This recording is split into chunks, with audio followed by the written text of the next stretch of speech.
Hello everyone, welcome to my mini blog. আগের party তোমরা দেখেছো এখানে আমরা ভাইফোঁটা সেলিব্রেট করছিলাম। তো এখন চলে আসছে সব গিফট নেওয়ার পর্ব। তো এখানে দেখো সবাই কত গিফট ক্যারি করেছে যে ওকে দেবে। তারপর এখানে আমার একটা ছোট্ট করে বার্থডে সেলিব্রেশনও ওরা অ্যারেঞ্জ করেছিল আমার বোনেরা মিলে। তো এখন আমাকে মা প্রথমে আশীর্বাদ করে দিচ্ছিলো, তারপরে আমার মাসি মামি সবাই আস্তে আস্তে আমাকে আশীর্বাদ করে দিচ্ছিলো। এখানে একটু মিষ্টি আমাকে মা খাইয়ে দিল। তারপরে চলে আসলো এখানে কেক কাটিং পর্ব। এটা কিন্তু আমার second time birthday cake cutting. এর আগেও একটা আমি কেক কাটিং বার্থডের দিন করেছিলাম। তো এখন আমি কেকটা কাট করছি, আর এখানে ওরা দেখো বদমাইশি করে আমাকে এখানে ম্যাজিক ক্যান্ডেল দিয়েছে, আর আমি এখানে বারবার করে ম্যাজিক ক্যান্ডেলগুলো নেবাচ্ছি, আর ওরা বলছে যতক্ষণ না নেবাবি ততক্ষণ কেক কাটা যাবে না। তো তারপর এখানে সবাই মিলে আমাকে বার্থডে উইশ করলো, এবং তারপর আমি কেক কাটে সবাইকে একটু একটু করে খাইয়ে দিলাম।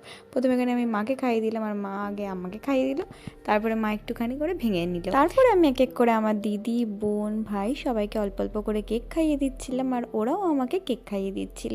তো আজকে তো দিনটা খুবই স্পেশাল ছিল। তো এত এনজয় করেছি আমরা, অনেক দিন বাদে সব ভাই বোনরা মিলে সবাই মিলে এতটা এনজয় করলাম।